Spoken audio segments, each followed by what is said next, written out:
अस्सलामुअलैकुम and hello to everyone. I hope आप सब लोग ठीक होंगे। तो आज मैं आप लोगों के साथ जो मेरा फिनलैंड का रेजिडेंस परमिट अप्लाई करने का प्रोसेस है या जो फेज़ था उसका एक्सपीरियंस शेयर करने लगा हूँ कि कैसे मैंने फिनलैंड का रेजिडेंस परमिट अप्लाई किया अबू धाबी जाके, और ओवरऑल जो मेरा एक्सपीरियंस है वो कैसा रहा।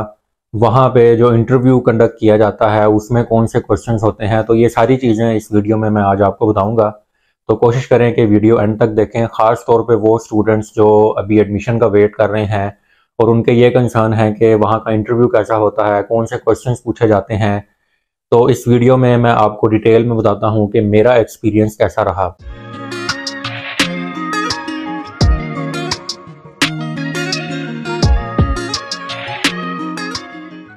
तो फिनलैंड की जो मेरी रेजिडेंस परमिट की अपॉइंटमेंट थी वो आज से तकरीबन कोई 9 साल पहले थी।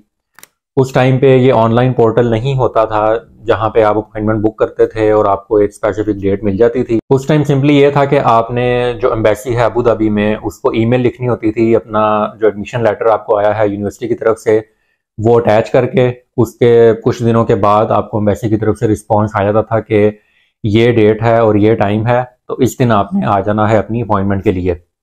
तो मई का एंड था, मुझे अब एग्जैक्टली याद नहीं है कि वो डेट क्या थी। मैंने कोशिश काफ़ी की कि मैं देख सकूं या ढूंढ सकूं कि कौन सी डेट थी, बट ईमेल में प्रोबेबली कहीं ना कहीं पड़ी होगी। बट एनीवेज मई का एंड था, इतना मुझे याद है, क्योंकि मेरा तामप्रेज यूनिवर्सिटी में एडमिशन हुआ था और उस टाइम अप्रैल के मिड में यूनिवर्सिटी की तरफ से रिस्पॉन्स आ गया था एडमिशन का, और फिर मई के एंड की मुझे अपॉइंटमेंट मिली थी अबू धाबी की। और जैसे ही मुझे एम्बेसी की तरफ से डेट और टाइम का पता लगा कि इस दिन मेरी अपॉइंटमेंट है, तो मैंने फिर यूएई का वीज़ा अप्लाई किया। आई थिंक 30 डे का वीज़ा था, एग्जैक्टली अब मुझे याद नहीं है, और 15-20 हज़ार में आई थिंक उस टाइम पे मुझे मिल गया था। फिर उसके बाद मैंने अपने सारे डॉक्यूमेंट्स इकट्ठे किए। खैर डॉक्यूमेंट्स तो पहले ही इकट्ठे थे, मुझे एटलीस्ट इतना आइडिया था कि अगर एडमिशन हो जाता है तो मेरे डॉक्यूमेंट्स सारे प्रिपेयर्ड होने चाहिए। तो यूनिवर्सिटी की तरफ से जो ऑफिशियल एडमिशन लेटर आया हुआ था वो लिया, अपनी स्टेटमेंट ली, अपने स्पॉन्सर की स्टेटमेंट ली। मेरे केस में मेरे फादर स्पॉन्सर थे, उनकी स्टेटमेंट ली, उनकी सैलरी स्लिप्स ली। तो सारे जो स्पॉन्सर रिलेटेड डॉक्यूमेंट्स हैं वो इकट्ठे किए। पासपोर्ट लिया, FRC निकलवाया जो आपका फैमिली रजिस्ट्रेशन सर्टिफिकेट होता है। ये काइंड ऑफ एक एडिशनल डॉक्यूमेंट है, बट अच्छा होता है कि अगर आप इस तरह की चीज़ें भी निकाल लें तो ज़रा ऑथेंटिक प्रूफ हो जाता है, आपकी फैमिली भी उस हवाले से प्रूफ हो जाती है और ज़रा एक अच्छा इंप्रेशन जाता है। इसके अलावा एक फ़ादर की तरफ से एफिडेविट था जिसपे ये मेंशन था कि मेरे फादर मेरे जो लिविंग एक्सपेंसेस हैं वहाँ पे वो मैनेज करेंगे, और जो ये 6,720 यूरो की अमाउंट है इसके जो लिविंग एक्सपेंसेस हैं फिनलैंड में उनको मैनेज करने के लिए। तो इस तरह के ये सारे डॉक्यूमेंट्स थे, ये इकट्ठे किए, इनकी कुछ कॉपीज़ भी ले ली, और उसके बाद फिर मैं अबू धाबी चला गया। तो मेरे साथ मेरा एक दोस्त था, वो भी गया, हम इकट्ठे ही गए थे, हमारा सेम यूनिवर्सिटी में एडमिशन था, बट अनफॉर्चुनेटली उसको रेजिडेंस परमिट नहीं मिल सका। तो यहाँ पे जो लर्निंग की बात है वो ये है कि हर बंदे का जो पाथ है या हर बंदे की जो डेस्टिनेशन है वो सेम नहीं है। तो अगर आपको रेजिडेंस परमिट नहीं भी मिलता या रिजेक्ट हो जाता है, आपको स्टिल डीमोटिवेट होने की जरूरत नहीं है या दिल हारने की जरूरत नहीं है। हो सकता है कि आपके लिए कोई और डेस्टिनेशन लिखी हो या आपका कोई पाथ डिफरेंट हो कंपेयर टू ऐसे बंदे के जिसको फिनलैंड का रेजिडेंस परमिट मिल जाता है फॉर एग्जाम्पल। तो डॉक्यूमेंट सारे लिए, यूएई की फिर टिकट करवाई और फिर मैं पहुंच गया अबू धाबी। 2-3 दिन अबू धाबी रहा। अपॉइंटमेंट जब हो गई तो उसके बाद फिर मैं 2-3 दिन दुबई में रहा। तो ये ऐसा एक फेज़ होता है जिस टाइम पे आप एक्साइटेड तो होते हैं, but at the same time आपको टेंशन भी हो रही होती है कि पता नहीं मुझे रेजिडेंस परमिट मिलेगा या नहीं मिलेगा। तो इतनी सारी चीज़ें आपके जहन में चल रही होती हैं उस टाइम पे। ऑफ कोर्स बंदा एक्साइटेड भी होता है कि मैं रेजिडेंस परमिट अप्लाई करने के लिए आया हूँ फिनलैंड का, और अगर मुझे मिल गया तो मैं जाके अपनी हायर एजुकेशन कंटिन्यू करूँगा फिनलैंड में। But at the same time बंदा थोड़ा सा परेशान भी होता है या टेंशन भी होती है कि मैं एक दूसरे मुल्क आया हूँ, एक तीसरे मुल्क का वीज़ा अप्लाई करने के लिए। मैंने इतना खर्चा किया है, इतना टाइम लगाया है, पता नहीं रेजिडेंस परमिट मुझे मिलता है या नहीं मिलता। अगर रिजेक्ट हो गया तो फिर मैं क्या करूँगा, इतना खर्चा हो गया हुआ है, लोगों को बताया हुआ है कि मैं फिनलैंड का वीज़ा अप्लाई करने के लिए जा रहा हूँ। तो ये सारी चीज़ें मेरे जहन में भी चल रही थी, बट आप कुछ कर तो सकते नहीं है। अब आपको एडमिशन मिल गया हुआ है, आपको अपॉइंटमेंट मिल गई है, अब लास्ट स्टेप है आपका जहाँ पे आपने रेजिडेंस परमिट अप्लाई करना है। तो ठीक है, आराम से आप रेजिडेंस परमिट अप्लाई करें। और गर्मी के दिन शदीद थे, 10-12 मिनट की वॉक थी, हम निकले हैं जहाँ पे हमारा स्टे था, और 4-5 मिनट के बाद हमारी बस होगी। क्योंकि वो इतनी शदीद किस्म की गर्मी थी, हबस थी कि हमसे आगे चला ही नहीं जा रहा था।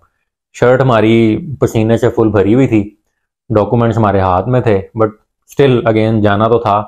तो कोशिश की किसी तरीके से जल्दी जल्दी एम्बेसी पहुंचे। एम्बेसी गए तो वहाँ पे जाके एक टोकन नंबर मिला उस टाइम पे, इवन दो कि आपकी अपॉइंटमेंट होती है, बट स्टिल जाहिर है एक ऑफिस का निज़ाम है और वो चीज़ें प्रॉपरली ही वहाँ पे चलती हैं।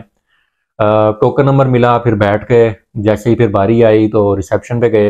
वहाँ पे उन्होंने अपॉइंटमेंट कंफर्मेशन चेक की। तो जो अपॉइंटमेंट की कंफर्मेशन थी वो काइंड ऑफ मेरे पास स्क्रीनशॉट था जो ईमेल आई हुई थी, और उसका मैंने प्रिंट निकलवाया हुआ था। तो वो उन्होंने चेक की, वेरीफाई की। उसके बाद डॉक्यूमेंट्स चेक किए, सारे जो ओरिजिनल डॉक्यूमेंट्स हैं वो आपने सारे लेके जाने हैं जब आपने एम्बेसी जाना है अपनी अपॉइंटमेंट के लिए। तो उन्होंने वो सारे डॉक्यूमेंट्स चेक किए। इसके बाद फिर उन्होंने एक फॉर्म दिया। जो मेन कंसर्न होता है स्टूडेंट्स का कि इंटरव्यू किस टाइप का होता है या क्वेश्चंस कौन से पूछे जाते हैं, तो मुझे एक फॉर्म दिया गया। उस फॉर्म के ऊपर जनरल क्वेश्चंस थे कि आप फिनलैंड में कौन सी यूनिवर्सिटी में जा रहे हैं, प्रोग्राम कौन सा है आपका, कितनी देर का प्रोग्राम है, आपका स्पॉन्सर कौन है, आपका स्पॉन्सर क्या करता है, और आपने जो अपने लिविंग एक्सपेंसेस हैं वो किस तरीके से मैनेज किए हैं। तो इस टाइप के बड़े बेसिक क्वेश्चंस थे जो कि आपको ऑलरेडी पता होते हैं उस टाइम पे। तो मैंने भी इन सारे क्वेश्चंस के वहाँ पे आंसर लिखे, क्योंकि सारी चीज़ें ज़ाहिर पता थी, एडमिशन कहाँ हुआ है, कौन सी यूनिवर्सिटी है, प्रोग्राम कौन सा है, फिर स्पॉन्सर के हवाले से सारी चीज़ें उसमें मेंशन की। वो फॉर्म सबमिट करवाया। उसके बाद वहाँ पे फिंगरप्रिंट्स हुए, और कोई एज सच इंटरव्यू वहाँ पे नहीं हुआ। या इवन जब मैं डॉक्यूमेंट्स भी सबमिट करवा रहा था तो आई थिंक शायद कोई एक आधा क्वेश्चन मेरे से पूछा गया कि कौन सी यूनिवर्सिटी में एडमिशन हुआ है और किस प्रोग्राम में हुआ है। इसके अलावा और कोई क्वेश्चन मेरे से नहीं पूछा गया। और बाद में भी जो कुछ स्टूडेंट्स से मेरी बात हुई है तो वहाँ पे कोई एज सच इंटरव्यू कंडक्ट नहीं होता। मैक्सिमम भी ये है कि जब आपसे वो डॉक्यूमेंट्स चेक कर रहे हैं आपके ओरिजिनल, तो उस टाइम अगर आपसे कोई पूछ ले तो पूछ ले कि आपका क्या प्लान है आगे का, फिनलैंड में स्टे करना है या नहीं करना। तो इसका भी आंसर आपको पता होना चाहिए। उसके बाद हमने डॉक्यूमेंट्स वहाँ पे चेक करवाए, फिंगरप्रिंट्स दिए। उसके बाद क्योंकि आपने वापस आ जाना होता है रेजिडेंस परमिट अप्लाई करके, तो आपको किसी को वहाँ पे ऑथोराइज करना पड़ता है। आप किसी कंपनी को भी ऑथोराइज कर सकते हैं या आप किसी पर्सन को भी वहाँ पे ऑथोराइज कर सकते हैं कि जो आपके बिहाफ पे आपका रेजिडेंस परमिट कलेक्ट करेगा एम्बेसी से।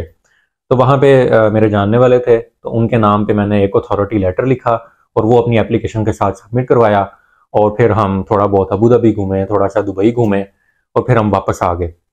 अब जब आप वापस आते हैं तो फिर आप एक ऐसे फेज में चले जाते हैं कि यार अब मैंने सारा कुछ कर दिया है जो मैं अपने एंड पे कर सकता था, सारे डॉक्यूमेंट्स प्रोवाइड कर दिए हैं। तो काइंड ऑफ एक थोड़ी सी तसल्ली ये होती है कि अब मेरे एंड पे नहीं है, कि अब इमिग्रेशन पे डिपेंड करता है कि उसने क्या डिसीजन लेना है। बट स्टिल बंदा टेंशन में तो होता है। तो रोज फिर जो एंटर फिनलैंड का प्लेटफॉर्म है जिस पे आप रेजिडेंस परमिट अप्लाई करते हैं और सारी अपडेट्स भी वहीं पे आती हैं, आपका डिसीजन भी वहीं आता है, तो डेली बेसिस पे वो रिफ्रेश करना शुरू कर दिया कि अब डिसीजन आया, अब डिसीजन आया। लेकिन महीने के बाद मुझे याद है कि मुझे एक सप्लीमेंट की रिक्वेस्ट आई जिस पे एडिशनल डॉक्यूमेंट्स मेरे से मांगे गए। मेरी लेटेस्ट बैंक स्टेटमेंट मांगी गई, मेरे स्पॉन्सर की लेटेस्ट बैंक स्टेटमेंट मांगी गई, और एक दो क्लैरिफिकेशंस उन्होंने मांगी स्पॉन्सर के हवाले से। तो वो मैंने सारे डॉक्यूमेंट्स निकलवाए, 2-3 डॉक्यूमेंट्स बने, वो मैंने सबमिट करवा दिए।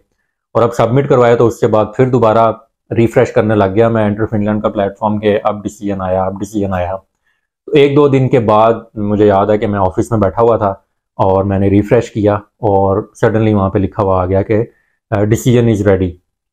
अब मैं डरते हुए डिसीजन ना खोलूँ, अगर रिजेक्ट हो गया हुआ तो फिर मैंने क्या करना है, अपनी जॉब कंटिन्यू करनी है या कहीं दोबारा अप्लाई करना है।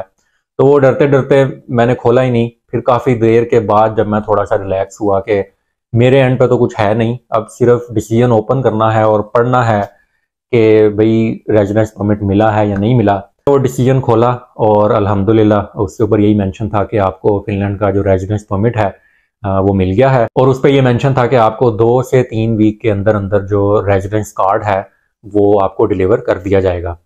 तो ये एक मेरा ओवरऑल एक्सपीरियंस था अबू धाबी जाने का, फिनलैंड का रेजिडेंस परमिट अप्लाई करने का, आज से कोई 9 साल पहले।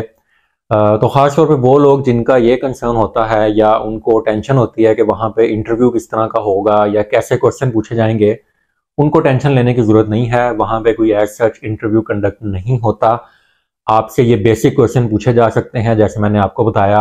आई थिंक आजकल भी वो एक फॉर्म ही दिया जाता है आपको जिसपे ये नॉर्मल क्वेश्चंस पूछे जाते हैं, या जैसे मैंने बताया कि अगर डॉक्यूमेंट्स आपके चेक किए जा रहे हैं वहाँ पे या वेरिफिकेशन हो रही है, तो ड्यूरिंग दैट आपसे ये क्वेश्चन पूछा जा सकता है कि आप फिनलैंड की कौन सी यूनिवर्सिटी में जा रहे हैं, आपका आगे क्या प्लान है फिनलैंड से जब आप मास्टर्स की डिग्री कर लेंगे।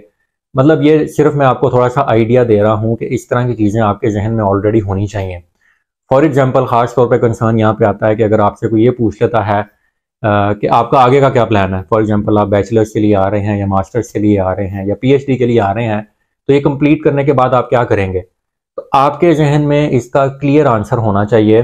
और अगर आप ये कहते हैं कि मैं वहीं पे रुक के अपॉर्चुनिटीज़ देखूंगा और आगे जॉब करूंगा, तो इसमें कोई मसला नहीं है। उनको भी पता है कि मोस्टली जो लोग जा रहे हैं वो लॉन्ग टर्म स्टे के लिए वहाँ पे जा रहे होते हैं या परमानेंटली आगे उनका प्लान होता है मूव होने का। तो इसमें कोई टेंशन नहीं है या कोई मसला नहीं है इस तरह का जवाब देने पे कि मैं अपनी डिग्री कंप्लीट करने के बाद वहाँ पे जॉब अपॉर्चुनिटी सर्च करूंगा और मुझे कोई अच्छी जॉब मिलती है तो ऑफ कोर्स मैं वहाँ पे स्टे करूंगा। तो आप इसका बड़े आराम से इस तरह का आंसर दे सकते हैं। आपको घबराने की जरूरत नहीं है कि पता नहीं कौन से क्वेश्चंस मेरे से वहाँ पे पूछे जाएंगे। बड़ा ईजी सा एक पूरा प्रोसेस होता है रेजिडेंस परमिट अप्लाई करने का वहाँ पे।